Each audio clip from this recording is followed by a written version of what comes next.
cultivada y consumida del mundo. Pero la popularidad del plátano esconde un pasado oscuro. Una historia de explotación que cambió Centroamérica para siempre. Originario de Papúa Nueva Guinea, el cultivo del plátano se extendió a través de la India y el mundo islámico, hasta llegar a las costas africanas. En el siglo XV, comerciantes portugueses comenzaron a establecer plantaciones en sus colonias en América. Los plátanos se popularizaron como base de la alimentación para los esclavos, por su alto nivel calórico y sobre todo por el escaso coste de producción. Pero la exportación no era rentable, porque la fruta no aguantaba el largo viaje hasta las metrópolis. Con los avances en el transporte empezó a exportarse a Occidente, y las posibilidades de negocio se multiplicaron. A finales del siglo XIX, las compañías estadounidenses Tropical Trading and Transport Company y Boston Fruit Company, provistas de barcos refrigerados, competían por el control del comercio de plátanos.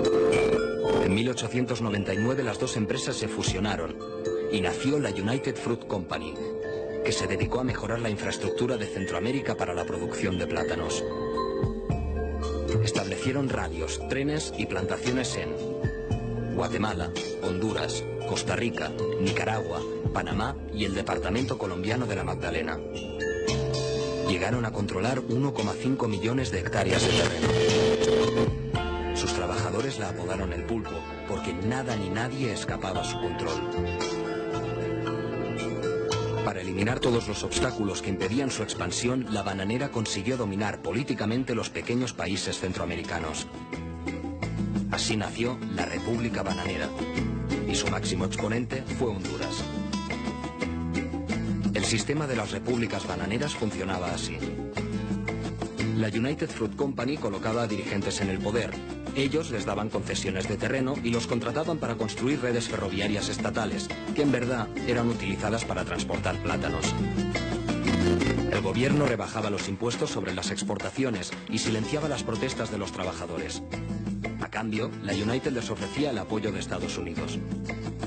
Para conseguirlo, la empresa convenció al Congreso estadounidense de que los sindicatos de trabajadores eran comunistas y que había que evitar el triunfo del comunismo en Centroamérica ante todo. Con esta excusa, financió y apoyó golpes de Estado en Honduras en 1912 y en Guatemala en 1954. Mientras tanto, en Estados Unidos se popularizó el consumo de plátanos gracias a las masivas campañas de marketing. Anuncios, revistas, libros de cocina e incluso material escolar promocionando los beneficios del plátano. La estrategia de marketing de United se centró en aumentar la fidelidad a la marca y con el nombre de Chiquita Banana empezó a poner etiquetas individuales en cada fruta. Pero el coste real en los países donde se producía no tardó en dejar secuelas. En 1928, una huelga en La Ciénaga, Colombia, se convirtió en una masacre en la que murieron cientos de trabajadores a manos del ejército, que defendió los intereses de la multinacional frutera con violencia. Los muertos fueron cargados en trenes y lanzados al mar. Gabriel García Márquez lo describió en 100 años de soledad. José Arcadio II se arrastró de un vagón a otro, en la dirección en que avanzaba el tren. Y en los relámpagos que estallaban por entre los listones de madera, al pasar por los pueblos dormidos veía los muertos hombres, los muertos mujeres, los muertos niños, que iban a ser arrojados al mar como el banano de rechazo. En 1954, la propuesta del presidente guatemalteco Jacobo Arbenz de comprar tierras no cultivadas de la United Fruit y distribuirlas entre campesinos dio lugar a un golpe de Estado orquestado por United y apoyado por el gobierno norteamericano. Todo por no perder el monopolio de las tierras y las plantaciones guatemaltecas. Las dictaduras militares controlaron Guatemala hasta 1986. En 1958, la United Fruit Company fue obligada a vender parte de sus acciones para cumplir la ley estadounidense antimonopolios, pero su influencia sobre la política de Centroamérica se ha mantenido hasta hoy. Chiquita insiste en que sus plantaciones son sostenibles. Esto sería fácil de creer si obviáramos la historia que le precede. La compañía Frutera Incorporation se reservó lo más jugoso. La costa central de mi tierra, la dulce cintura de América.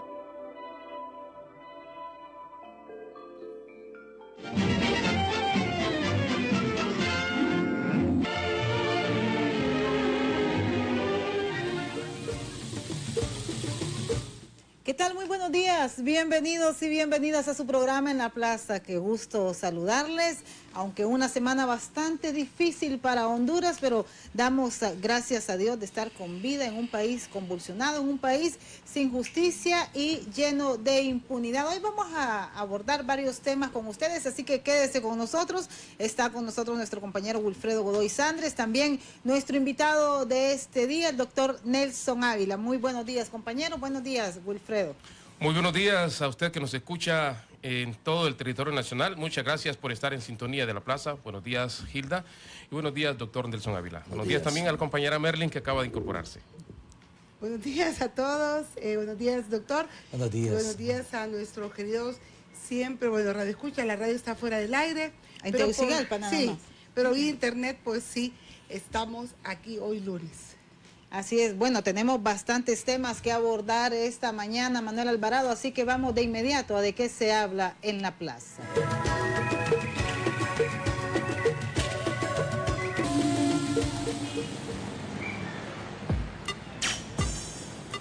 El vendedor lo dijo, la mujer lo negó, el indigente también lo sabía, el anciano lo advirtió, en la iglesia se escuchaba. y ahora te lo contamos. ¿De qué se habla en la plaza? ¿De qué se habla en la plaza? ¿De qué se habla en la plaza?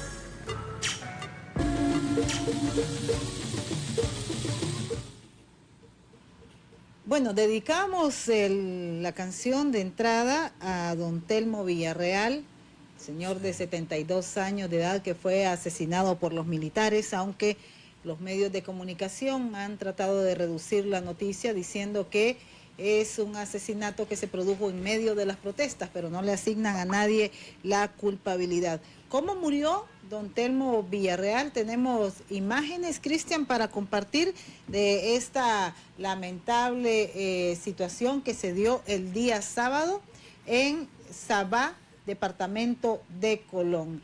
Lamentablemente, don Telmo no pudo ser atendido tampoco en un centro asistencial, compañeros. La escasez de medicamentos, sí, de insumos, de equipos no permitieron que se le salvara la vida a don Telmo. A lo mejor se podía haber hecho si hubiese tenido una emergencia bien equipada. Pero sí había balas, sí había bombas lacrimógenas. Claro, doctor, y valen 3.679 lempiras. Usted vio cómo estaba militarizado y sobre todo Colón. El departamento de Colón. Ahí vemos las imágenes como él iba herido y las personas que estaban a su alrededor trataron de auxiliarlo. Son imágenes que uno las había visto en esas películas del oeste, así, sí, esas películas clásicas de pistoleros, y uno las ve aquí en un contexto totalmente político, digamos. La muerte de don Telmo no puede de ninguna manera, por más que los medios traten de darle un matiz distinto a algunos otros medios, desde luego, es una situación que está directamente vinculada con el problema gravemente y político que vivimos los hondureños. Así es, y es lamentable ver estas imágenes, compañeros, realmente a uno en lo personal le ha causado indignación, tristeza, porque no se le atendió adecuadamente en ese momento y no vimos a la misma policía prestarle la ayuda, sino que dicen que más bien el policía que disparó bajo el arma y se estaba riendo. Eso es lo que han dicho varias gente que estaba presente en ese momento cuando le dispararon al señor que venía de trabajar y se iba a incorporar a las tomas de ese día, y fue pues donde fue asesinado de esta manera tan cruel. Y vemos también desnuda cómo está nuestro país en cuestiones de salud. Bueno, ahí vemos esas tristes imágenes, ¿verdad? A todos nos ha dolido la situación de don Telmo Villarreal, campesino, que fue sepultado el día de ayer en horas de la tarde por su familia. Muy concurrido el entierro de don Telmo Villarreal. Lamentablemente otra vida que se suma a la tragedia que estamos viviendo en Honduras ante este atentado contra la democracia que se ha cometido ante, como ya lo explicará don Nelson Ávila, este golpe de Estado. Y que seguramente el Ministerio Público no pondrá de primera fila para investigar, porque están muy ocupados persiguiendo a los que acusan de haber quebrado los vidrios del Hotel Marriott. Así es, de hoy muy ocupados los juzgados de los militares. En proceso Edwin Espinal, también, que fue capturado en horas de la noche del día viernes. El compañero Edwin Espinal, esposo de Wendy Ávila, quien falleció después de aquella gran cantidad de gases que se lanzaron en las afueras de la Embajada de Brasil el día 21 de septiembre del año 2009, cuando ingresó al país José Manuel Zelaya Rosales. Así que Edwin Espinal ha sido acusado por varios delitos, entre ellos terrorismo, asociación ilícita también. O sea, esto podría ser sumarle una pena de 12 años o más si se les antoja a ellos, ¿verdad? Bueno, y con sobre el hecho, Hilda y compañeros, que en vez de trasladarlo a otro lugar, fue directamente mandado a la tolva. Con eso, pues, es que el mensaje el que está mandando este gobierno a todos los que están en protesta permanente, porque es una manera de intimidar y de decir, bueno, sigan así y van a terminar así. Esto es lo que le queda a este régimen para poder de alguna manera controlar a la gente que ha salido. No son 4, no son 10, como dicen la prensa que está en contubernio con el régimen, sino que ya la mayoría, el 80% de la población hondureña ya ha despertado y está reclamando lo que considera pues este megafraude. Y bueno, ya como decía Hilda, se va a explicar esto del golpe, un nuevo golpe de Estado aquí en Honduras. Así es, vamos a ver si Cristian nos ha bajado el material, una recopilación de lo que sucedió el día sábado en todos los puntos aquí en la capital de la República. Es un link que le mandé, Cristian, en la zona del Carrizal, la zona salidas al sur, en la zona de las brisas. Ahí estamos viendo el video. Vamos a dejar ese video ahí, Cristian, mientras ahí es hablamos. Villanueva, ¿verdad? Toda esa zona es Villanueva. Sí. Cuando gasearon al expresidente José Sí. Manuel Zelaya Rosales, solo lo vieron y empezó.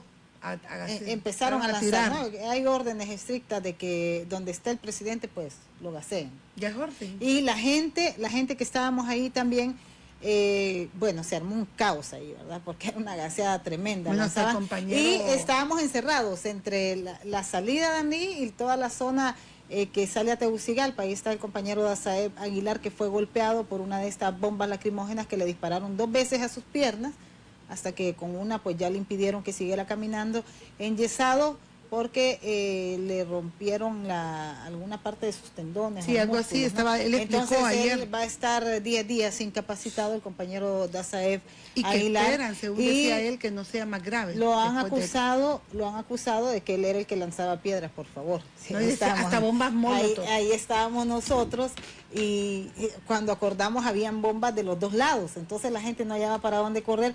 ¿Qué diablos va a lanzar piedras? Usted, además nosotros andamos en cobertura. Claro. Y eso fue lo que pasó el día sábado. Usted lo puede ver a través de la página de En la Plaza o en nuestras cuentas personales de Facebook. Ahí está compartido los videos de lo que sucedió el día sábado. Ante esta situación, doctor Nelson Ávila, y ayer que ya quedó la Junta Directiva Provisional del Congreso Nacional comprado los votos de la Alianza Patriótica, era de esperarse. Yo no me esperaba nada bueno de Romeo Vázquez Velázquez, y un hombre que dio un golpe de Estado injustificado.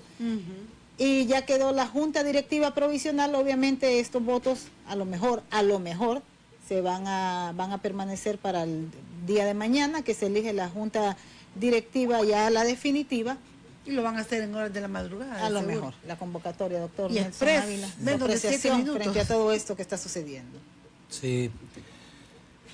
Decía Ortega y Gasset en la Guerra Civil Española, 1936-39, me duele España, cuando miraba todo ese enfrentamiento, independientemente de que la justa lucha estaba de manos precisamente de los republicanos, o sea, aquellos que pretendían instaurar una república en contra de los monarcas fascistas, la monarquía fascista que se instauró posteriormente también. Yo diría que estamos en presencia de una dictadura con una mentalidad totalitaria. Y una mentalidad totalitaria que se demuestra exactamente en la violación constitucional. Fíjense que nosotros ya estamos en otro golpe de Estado. O sea, esto no fue un fraude electoral, esto fue un golpe de Estado. O sea, han existido varios golpes de Estado después del 2009, es importante que lo veamos. ¿Por qué? ¿Qué es un golpe de Estado?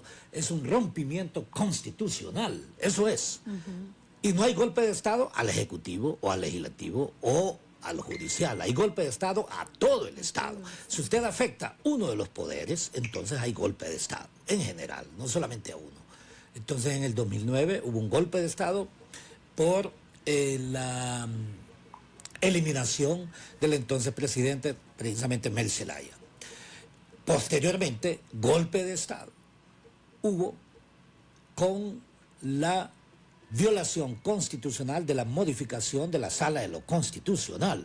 Ese es otro golpe de Estado que no lo puede hacer el Ejecutivo en los términos como lo hizo. Entonces fue un golpe de Estado del Ejecutivo al Judicial, es golpe de Estado. El tercer golpe de Estado fue con la ley de creación de las famosas zonas especiales de desarrollo, en donde toda la autoridad de cada uno de los poderes constituidos del Estado, desde el Ejecutivo, Legislativo y Judicial, pero también de los poderes locales, en este caso los alcaldes, dejaron de tener también el poder y todo lo trasladan a una junta exactamente que está integrada en su mayoría por extranjeros, que la mayoría de ellos ni conocen.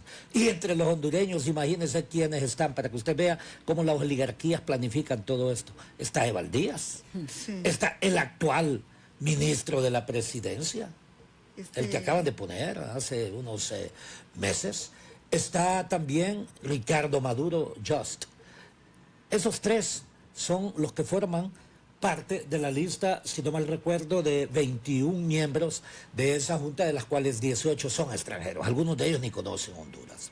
Y están haciéndolo eso. Entonces, esta también fue una violación constitucional. Otra violación constitucional fue la inscripción de Juan Orlando Hernández como candidato a la presidencia de la República, consumado exactamente con otra violación constitucional, que es al haberle entregado también ya y haber participado en este proceso.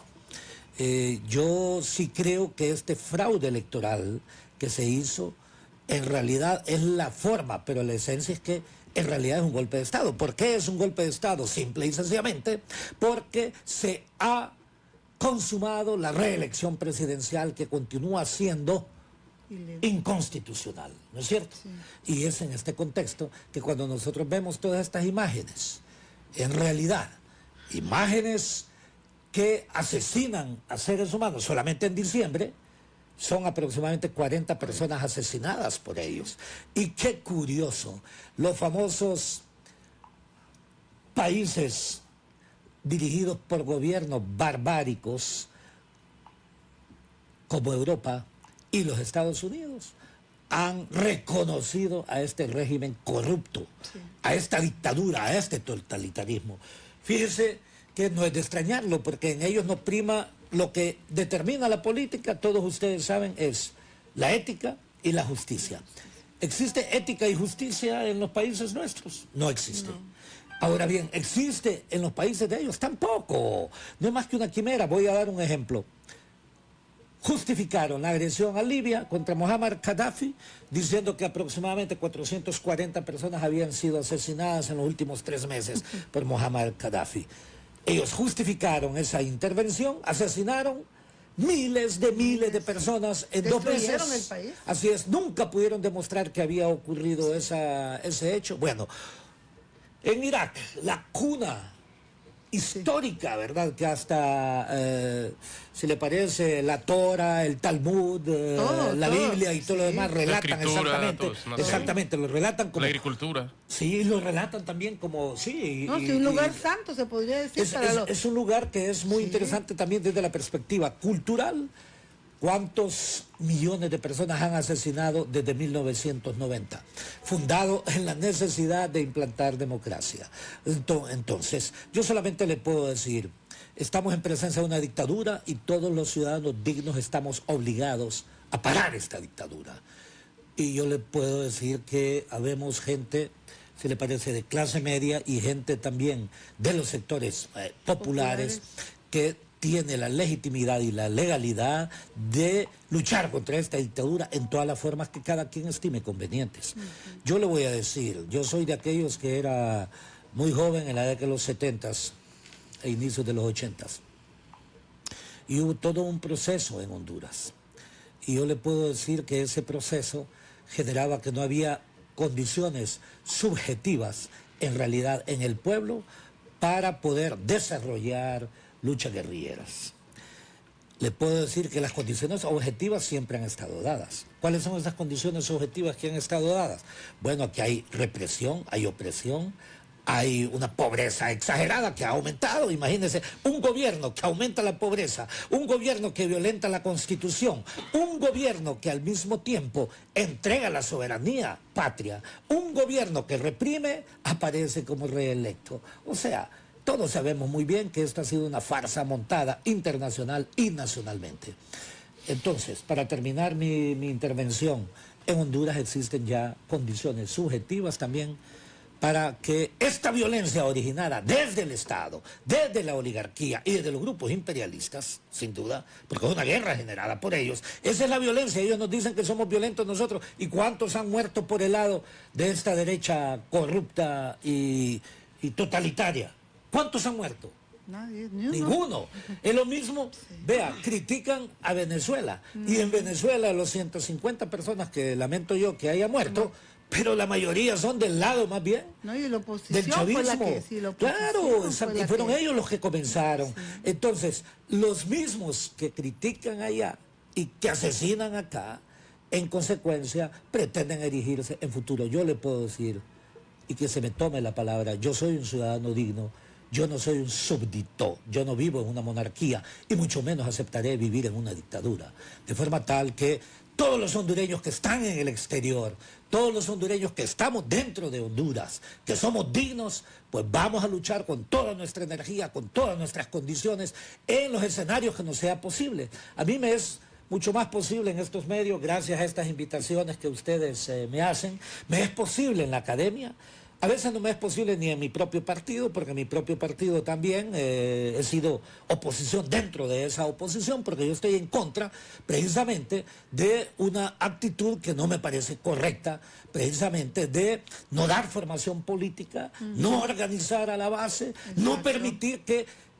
Vea, Gilda, yo estoy seguro que infinidad de gente votó por usted para diputada y usted no salió. ¿Sabe por qué? Porque usted no está en la lista de lo que siempre ocurre aquí en Honduras. Los caudillos de los partidos les entregan a los magistrados, así les llaman, para mí no lo son, pero bueno, así le llaman, del Tribunal Supremo Electoral la lista de los diputados que ellos quieren que salgan. Sí. ¿Me explico? Así ha sido en este país y lamentablemente así será hasta que la justicia popular se imponga en este país. Y la justicia popular, sin duda, ¿por qué? Vea, Juan Orlando no estaría en este momento, en esta posición, si algunos no hubiesen estado coqueteando con la reelección. Es la verdad. Sí. O sea, la verdad, aunque duele, aunque duela. Sin duda, ese es el primer punto. Y segundo, no estaría si tuviéramos verdaderas organizaciones populares, fuertes, dirigidas por gente con formación política, con visión estratégica. Pero lo que tenemos han sido, en las conducciones de las organizaciones de masas,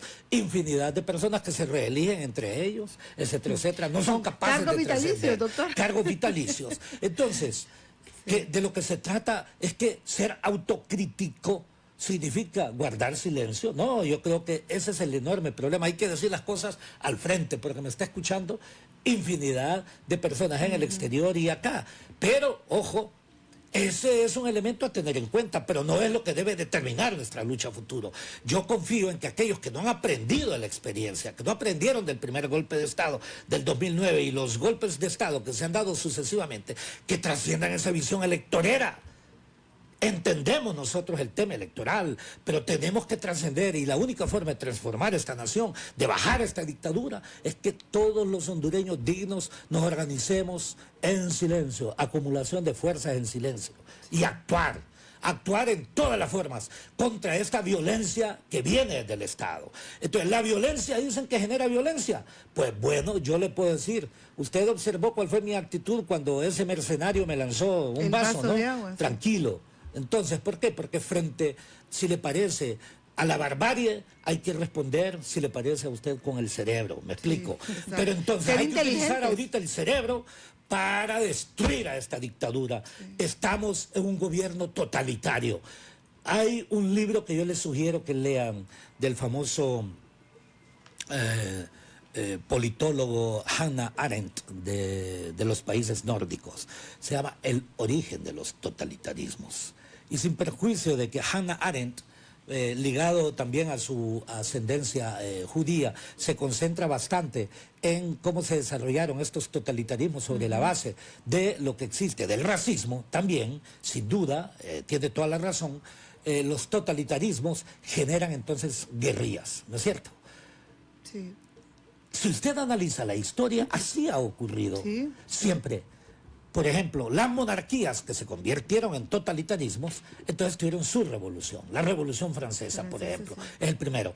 En Rusia, si yo hubiese sido un ruso de inicio del siglo XX, sin duda alguna hubiera estado con los bolcheviques, ¿no es cierto? Y hubiera apoyado toda esa revolución. ¿Por qué?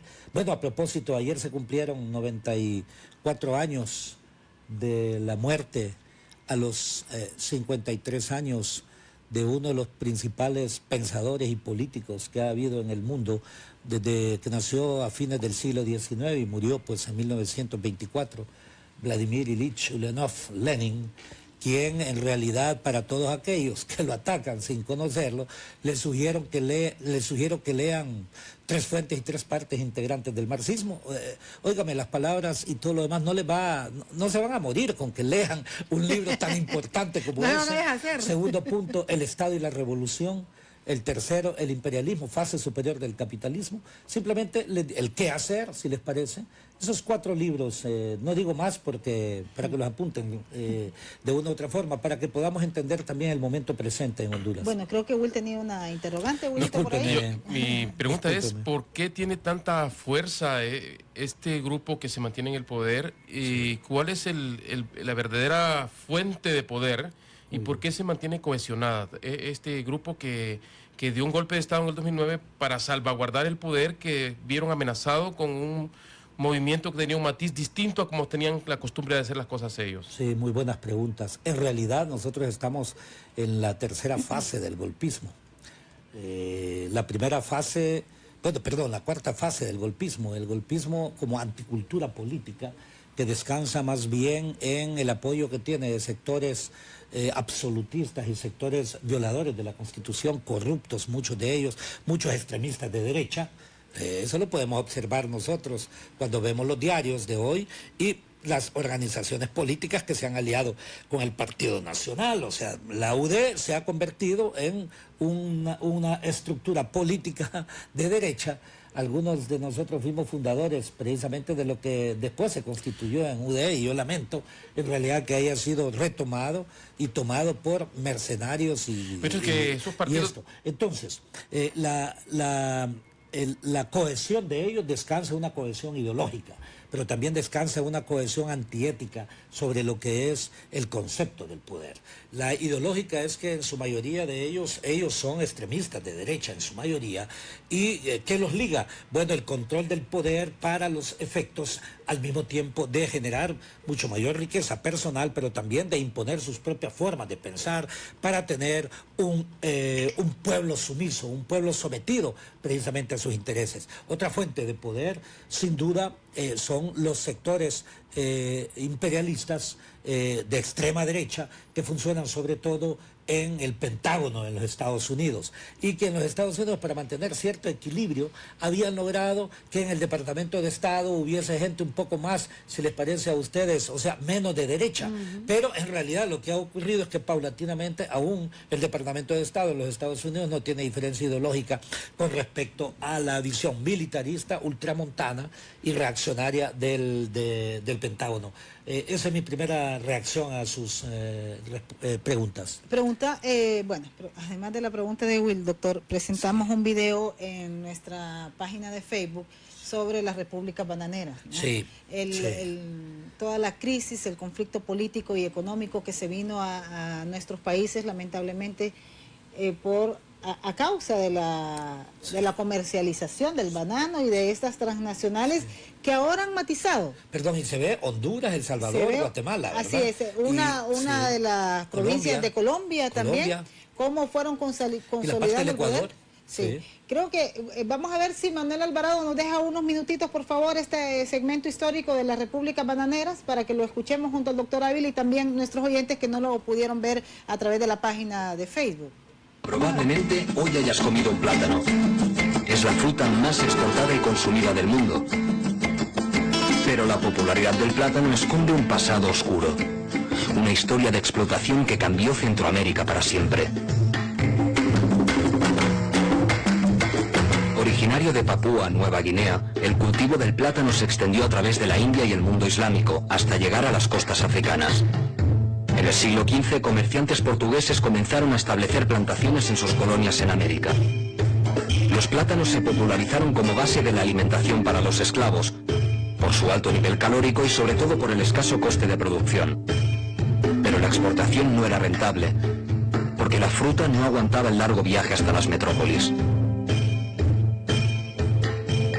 Con los avances en el transporte empezó a exportarse a Occidente, y las posibilidades de negocio se multiplicaron.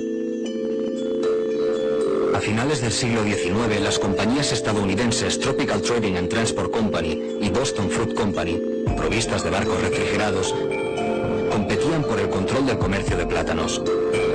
En 1899 las dos empresas se fusionaron y nació la United Fruit Company, que se dedicó a mejorar la infraestructura de Centroamérica para la producción de plátanos. Establecieron radios, trenes y plantaciones en Guatemala, Honduras, Costa Rica, Nicaragua, Panamá y el departamento colombiano de la Magdalena. Llegaron a controlar 1,5 millones de hectáreas de terreno. Sus trabajadores la apodaron el pulpo, porque nada ni nadie escapaba a su control. Para eliminar todos los obstáculos que impedían su expansión, la bananera consiguió dominar políticamente los pequeños países centroamericanos. Así nació la República Bananera, y su máximo exponente fue Honduras. El sistema de las repúblicas bananeras funcionaba así. La United Fruit Company colocaba a dirigentes en el poder. Ellos les daban concesiones de terreno y los contrataban para construir redes ferroviarias estatales, que en verdad eran utilizadas para transportar plátanos. El gobierno rebajaba los impuestos sobre las exportaciones y silenciaba las protestas de los trabajadores. A cambio, la United les ofrecía el apoyo de Estados Unidos.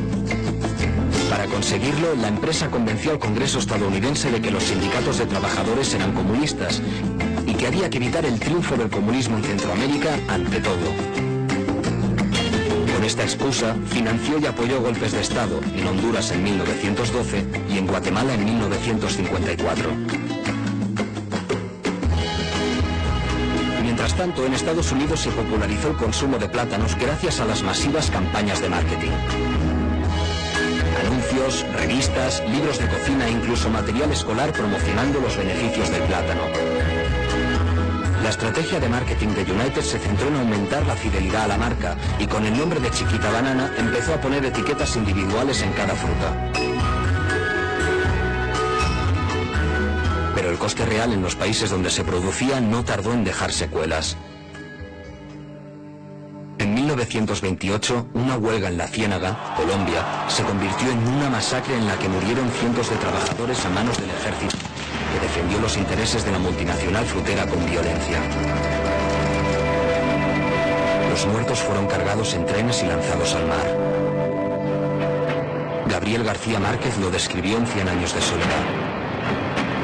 José Arcadio II se arrastró de un vagón a otro, en la dirección en que avanzaba el tren, y en los relámpagos que estallaban por entre los listones de madera, al pasar por los pueblos dormidos veía los muertos hombres, los muertos mujeres, los muertos niños, que iban a ser arrojados al mar como el banano de rechazo.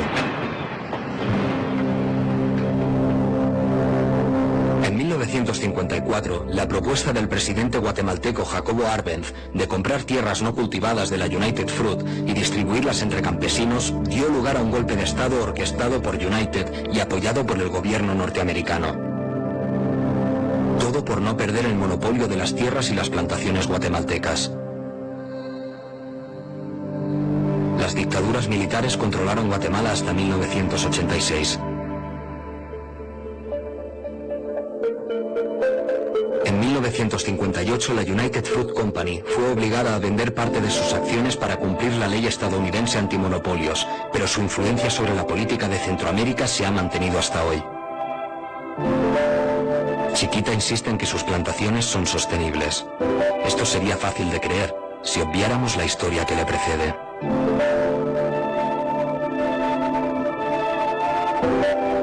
La compañía Frutera Incorporation se reservó lo más jugoso.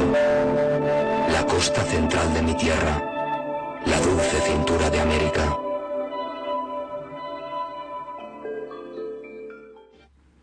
Bueno, ahí tenemos ese completo reportaje, ¿no? Completamente. Que nos recuerda. Llama la atención y que es prácticamente estamos viviendo una secuencia de eso. doctor. Sí, sí. Ahora el extractivismo, Sí. Sí, el narcoextractivismo, sí. las concesiones a las hidroeléctricas que en Honduras abundan también. Sí, lo que cambia son los productos, pero la racionalidad es la misma. Vea, a mí me duele bastante ver todo esto porque yo soy parte de esta historia. Faltó agregar los 30.000 campesinos asesinados en El Salvador. Precisamente en este caso era con el café, pero por eso planteo, o sea, lo único que cambia es exactamente el tipo de producto, pero es la misma racionalidad de asesinatos, y eso se erigen en Y el demócratas. entreguismo de parte de los gobiernos. El entreguismo, sí. A los extranjeros. Sí, todo lo que está ocurriendo también aquí en Honduras ahora, sobre todo, vea, ¿cuántos han asesinado después del golpe de Estado? ¿Hay alguno de ellos prisioneros? Ninguno, véalos, más bien en la presidencia de la República, algunos de ellos, ¿no es cierto? Otros en la Corte Suprema de Justicia, otros en el Poder Legislativo, corruptos, reaccionarios, dictadores y totalitarios unidos en santa alianza, ¿verdad? Y yo lamento la posición de la cúpula, aclaro, la cúpula de la Iglesia Católica y las cúpulas de las iglesias también, de algún sector de cúpula de iglesia protestante, que de una u otra forma van a llorar después lágrimas, como diría alguien, no de arrepentimiento. Esta gente no se arrepiente, pero sí de no haber estado a la altura y de violentar lo que ellos mismos dicen.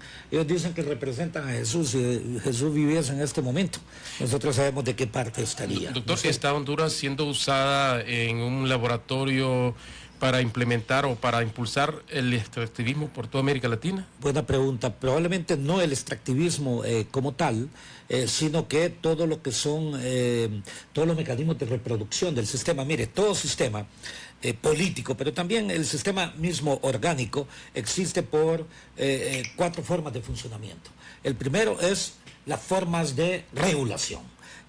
Cada sistema, por ejemplo, si a nosotros nos da una fiebre, depende hasta donde da la fiebre, hay microorganismos, ¿no es cierto?, que funcionan para atacar esa fiebre hasta determinado momento, porque si la fiebre es producto de una enfermedad superior no puede, y entonces usted tiene que utilizar recursos externos. Bueno, no es que quiero decir yo que la política funcione igual que la biología, pero en la forma de regulación de un sistema tiene, por ejemplo, las Fuerzas Armadas y la policía, y el derecho, el tipo de derecho que usted aplica. Esas son las formas de regulación de la sociedad. Hay otro que es la reproducción. La reproducción es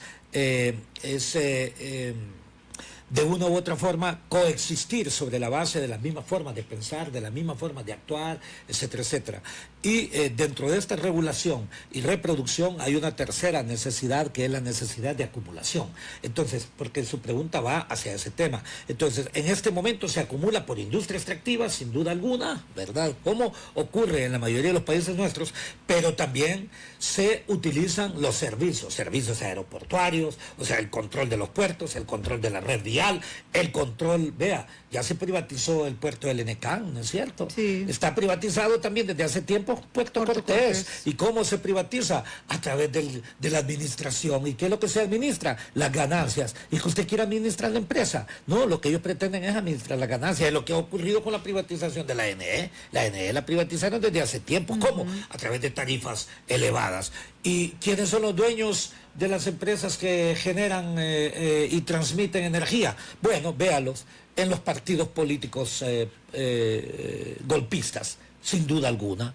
¿Dónde están? Ninguno de ellos, yo los conozco a todos ellos y los he visto en algunas en algunos eventos en su oportunidad y no son seres extraordinarios, no son seres más inteligentes que el común del hondureño, pero lo que sí tienen son personas sin límites, son personas que están dispuestos a asesinar. El caso de Berta Cáceres demuestra exactamente, y menciono el caso de Berta Cáceres, pero todos sabemos muy bien que la ley Berta Cáceres, que fue de una u otra forma puesta por los congresistas de los Estados Unidos, sí, demócratas y republicanos, lo cual me parece interesante. Sí. Ellos plantean, hasta ese momento hay 102, en ese momento, estoy hablando yo del año pasado, junio del 2017, había aproximadamente 102 personas que habían sido asesinados en el Aguán, ¿no es cierto? Y, sí, ojo, por su condición política.